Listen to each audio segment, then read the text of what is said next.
Stoicism. 8. Brutal Stoic Laws that will strengthen your mind and discipline. What if everything you believed about strength was wrong? What if power didn't come from control over others, but from control over yourself? And what if discipline wasn't a prison, but the key to true freedom? These are the questions the Stoics asked. And in doing so, they uncovered something most of us overlook. That mental toughness is not a gift. It's a practice, a forge, a brutal, beautiful sharpening of the mind. In this video, we'll walk through 8 Stoic laws. They aren't gentle. They won't comfort you, but they will change you. This isn't philosophy for the bookshelf. It's philosophy for your life, for the storms you're in, for the discipline you need, for the peace you seek. So let's step inside the fire and emerge stronger. Now that we've opened the door to Stoicism's powerful truths, let's begin with the first and perhaps the most foundational law, one that can reshape your perspective entirely.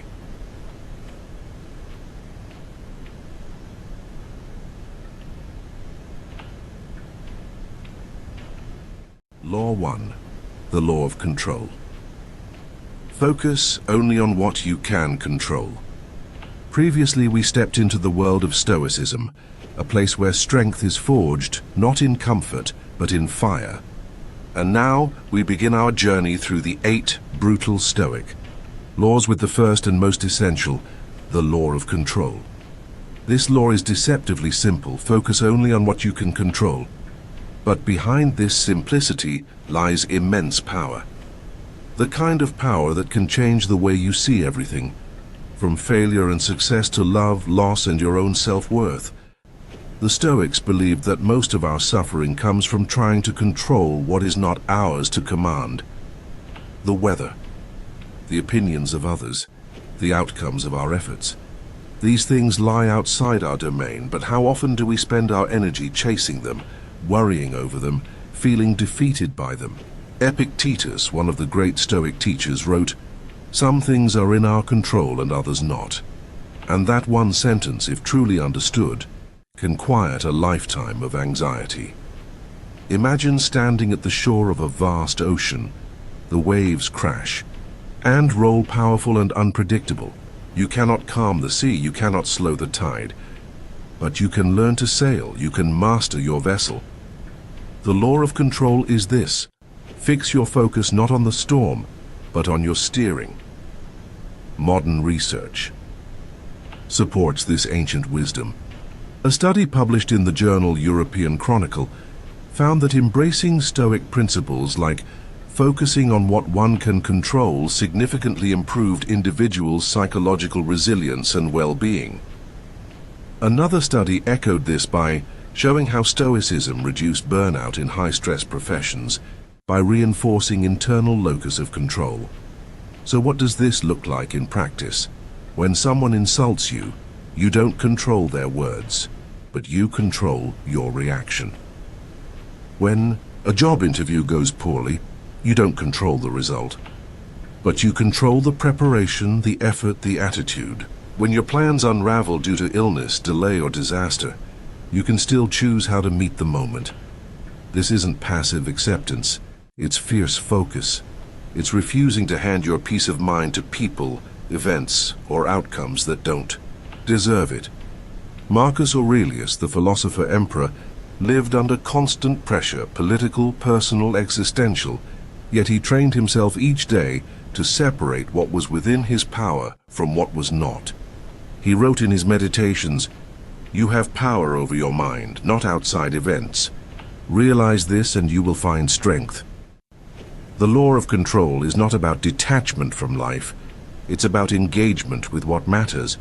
It invites you to reclaim your agency, to stop spinning your wheels in the mud of the uncontrollable and drive forward on the path you can shape. And yes, it's brutal, because it forces you to face how much you've been wasting your energy. It demands honesty. It strips away blame, but it gives you something better in return: clarity, composure, and quiet strength.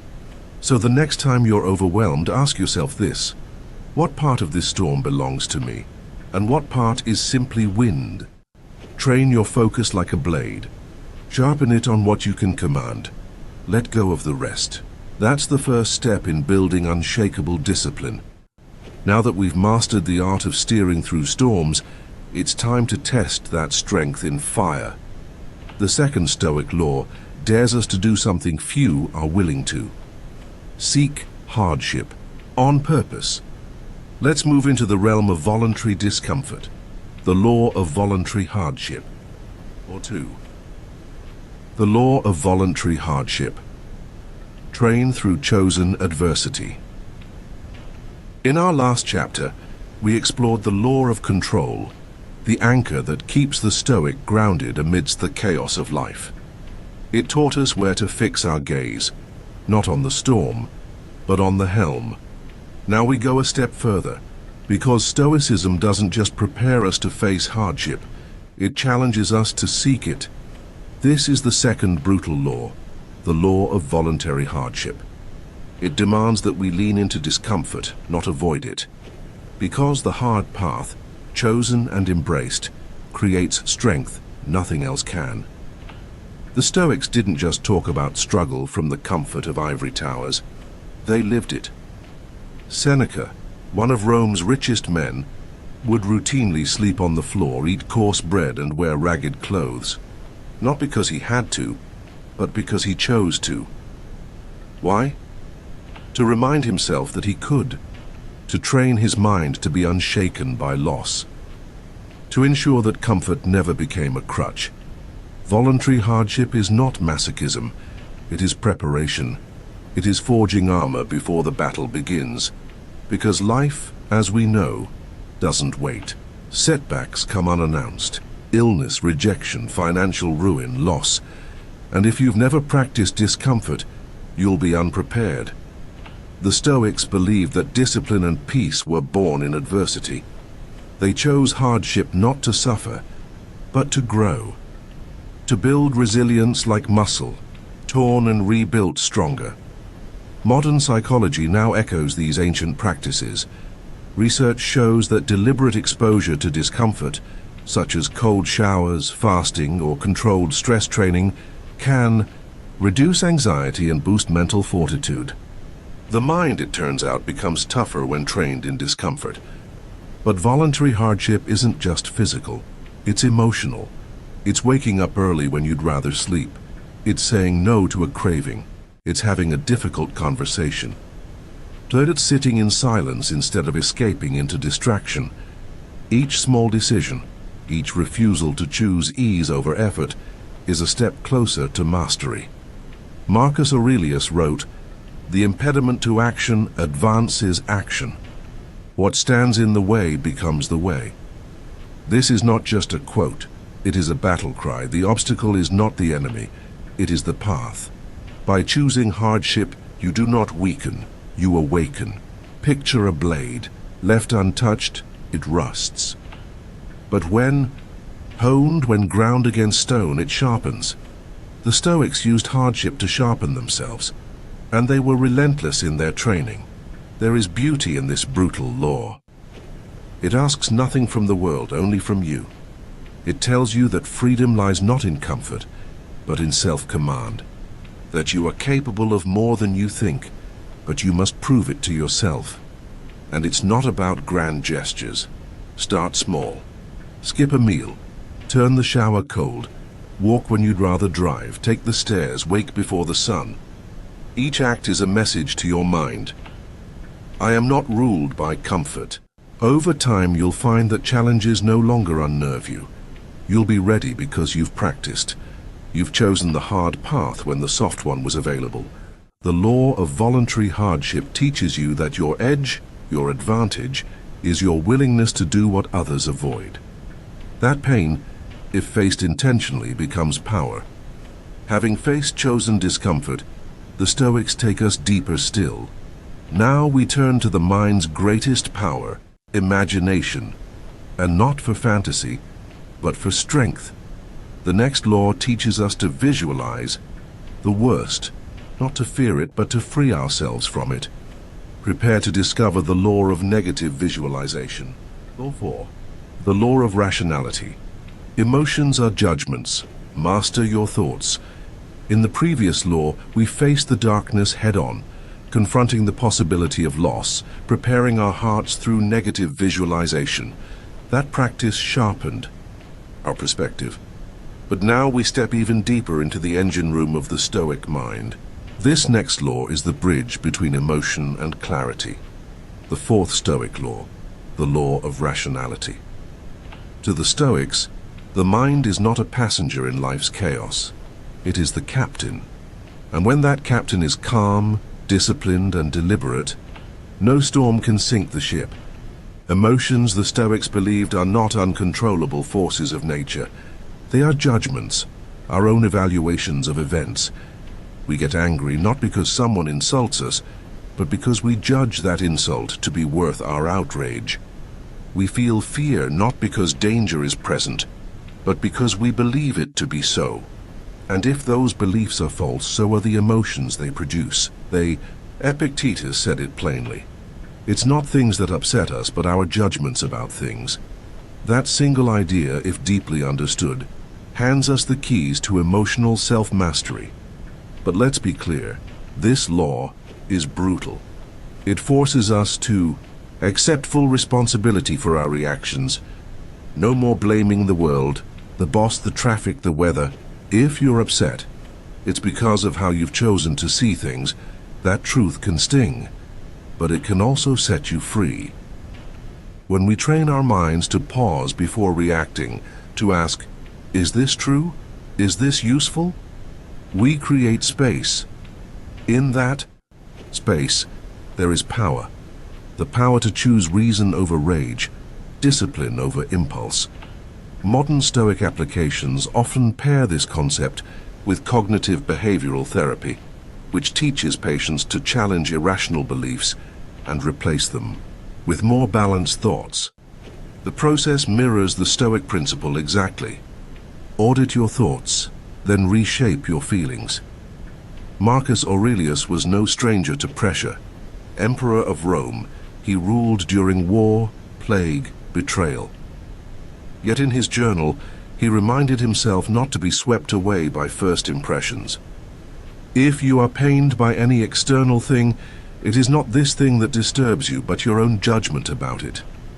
Think about the last time you were consumed by anger, fear, jealousy, or guilt. What story were you telling yourself? That someone had wronged you, that you'd failed? That something terrible was inevitable?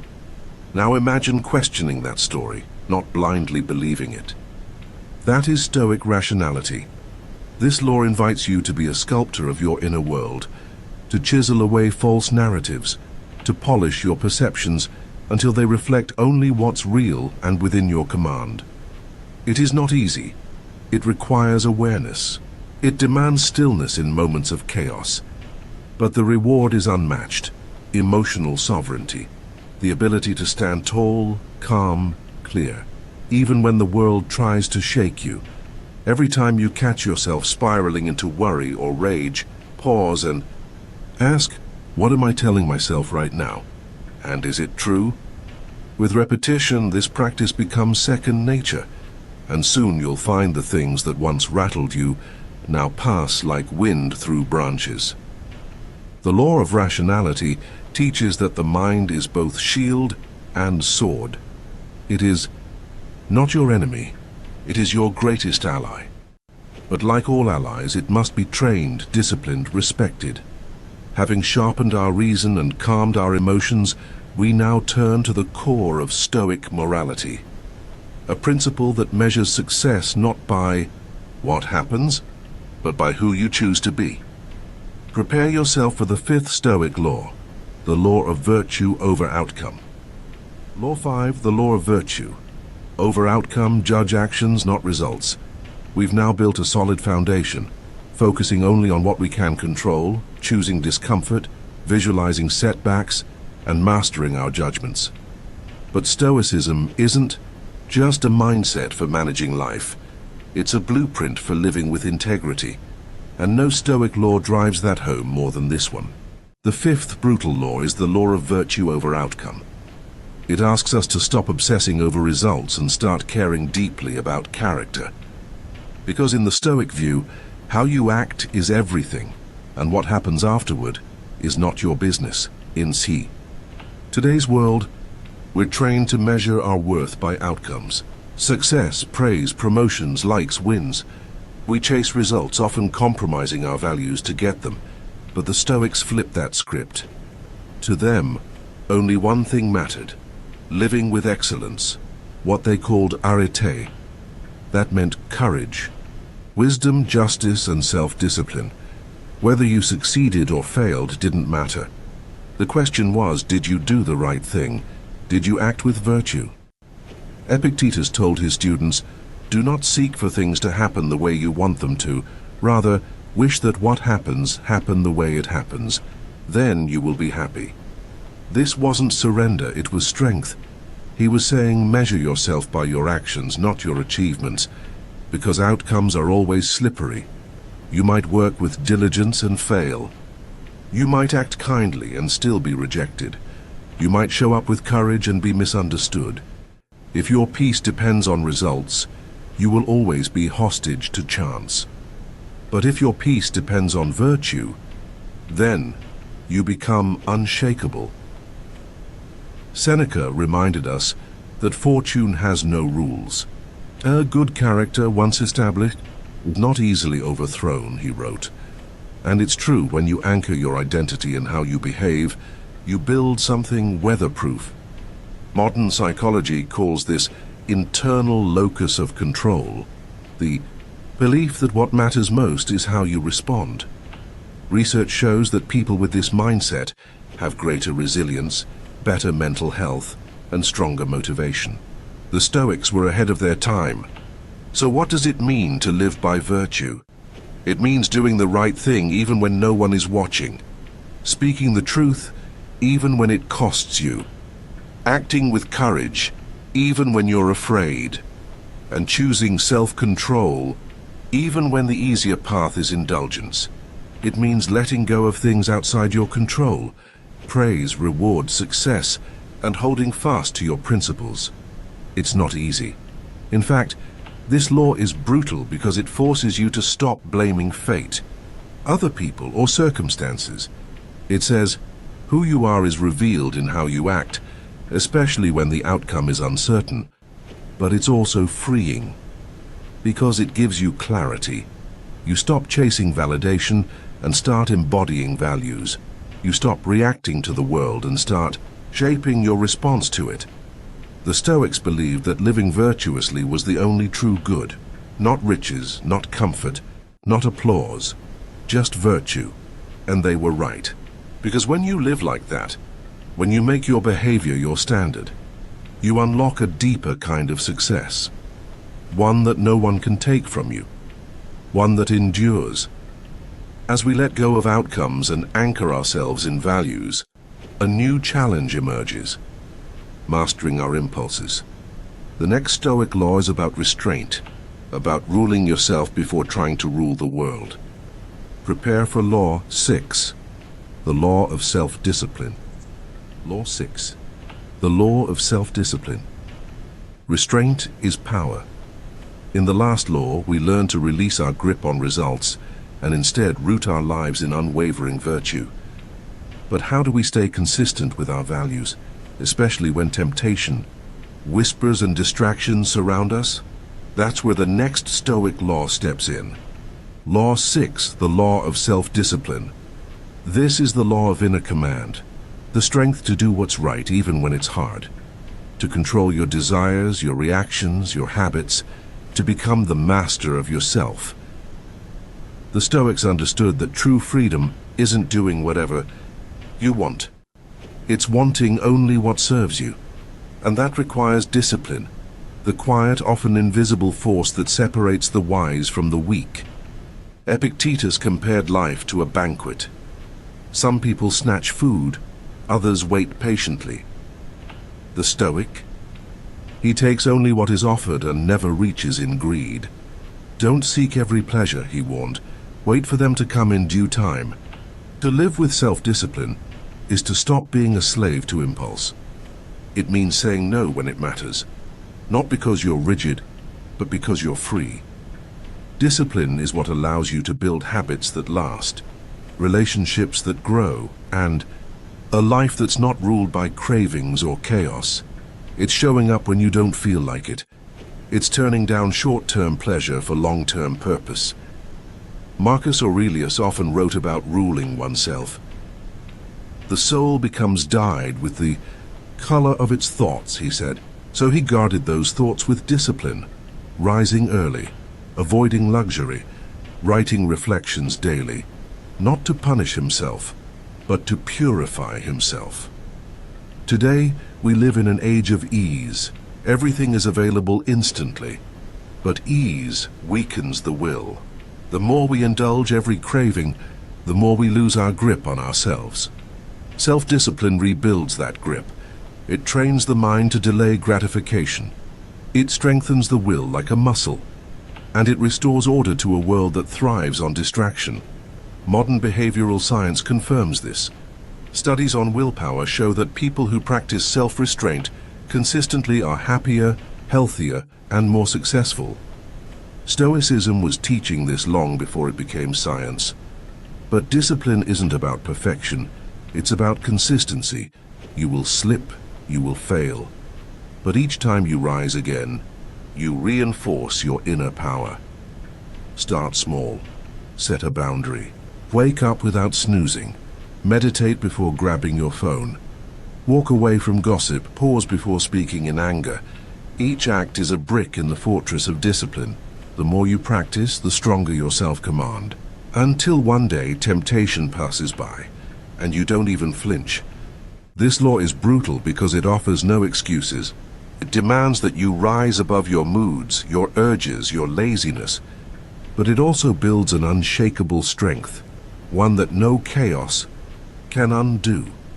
The disciplined person is not just in control. They are in peace because they know they are not ruled by impulse, but by reason. Now that we've harnessed discipline to tame our impulses, the Stoics invite us to take on their most mysterious and powerful idea yet, a mindset that transforms suffering into serenity.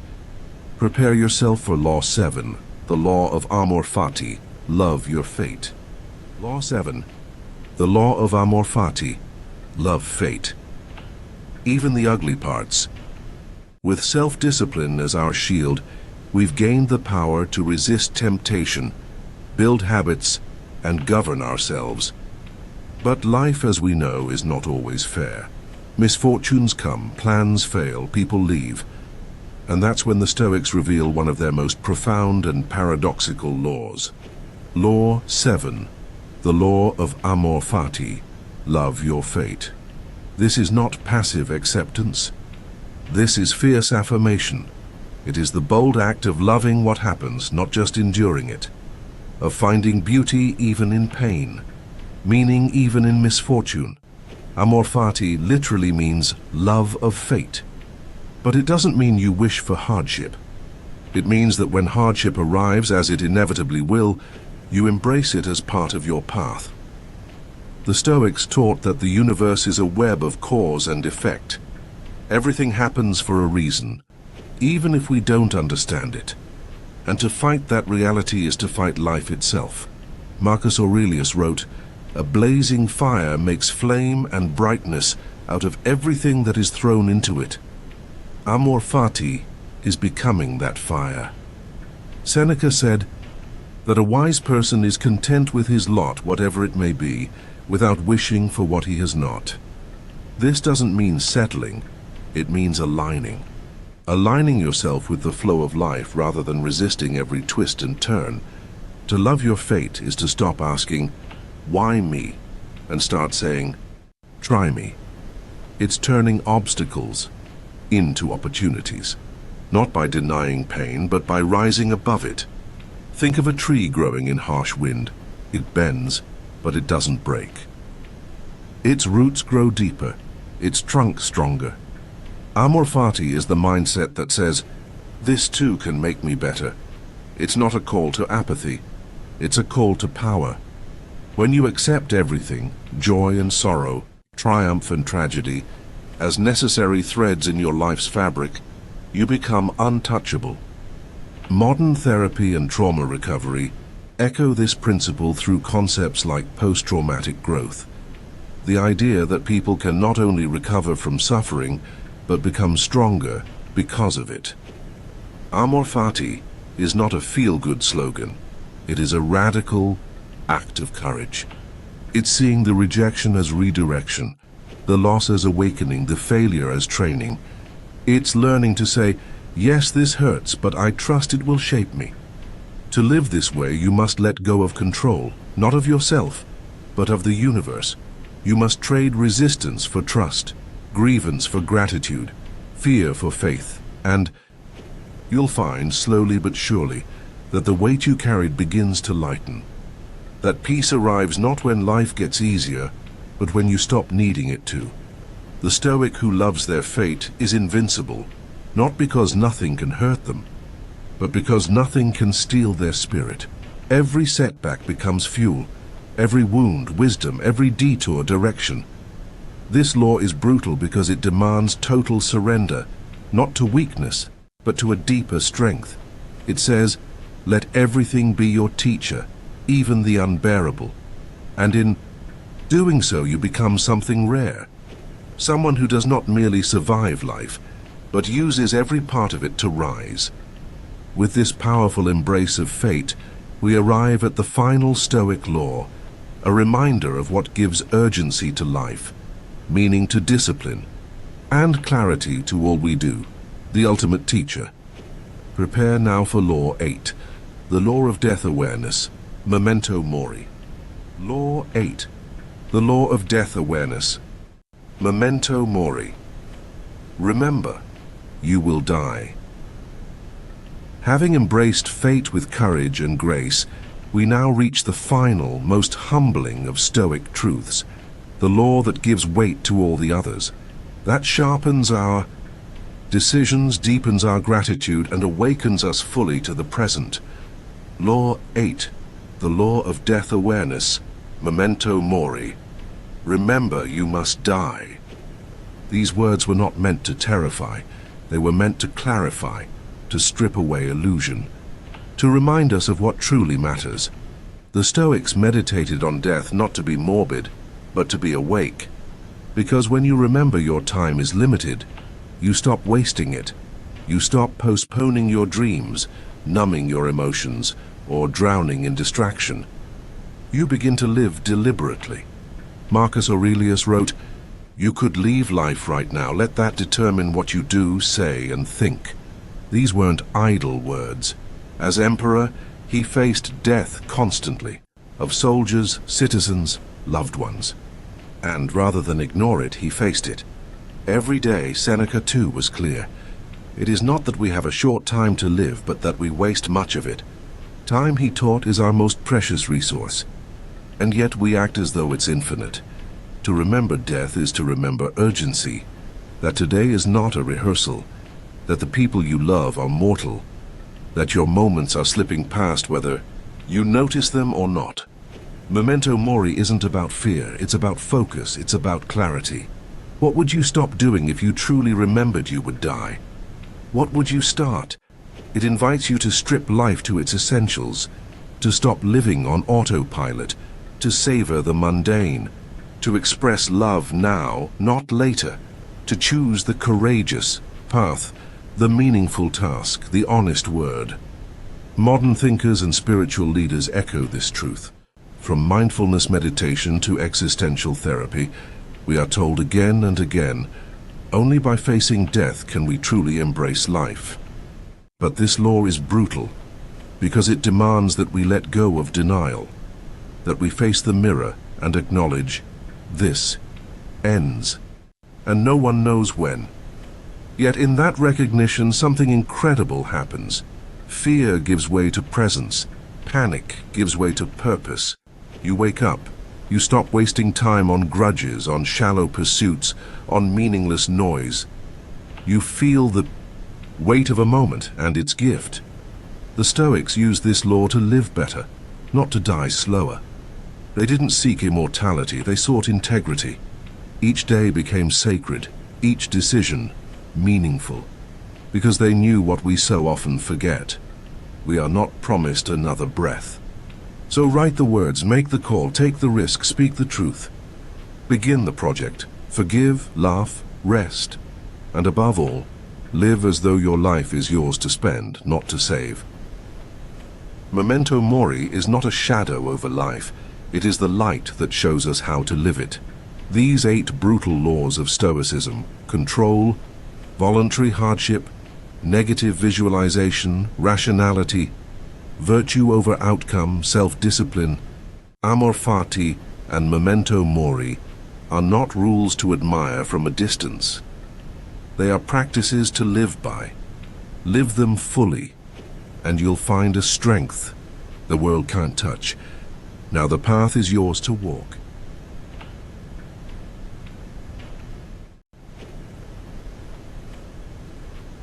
And there you have it. The 8 brutal Stoic laws that, if lived, will reshape your mind, discipline your soul, and guide you toward unshakable inner strength. These laws are not meant to make life easier. They're meant to make you stronger. 1. Law of control. Focus only on what you can control. 2. Law of voluntary hardship. Train through chosen adversity. 3. Law of negative visualization. Prepare for loss to gain peace. 4. Law of rationality. Emotions are judgments. Master your thoughts.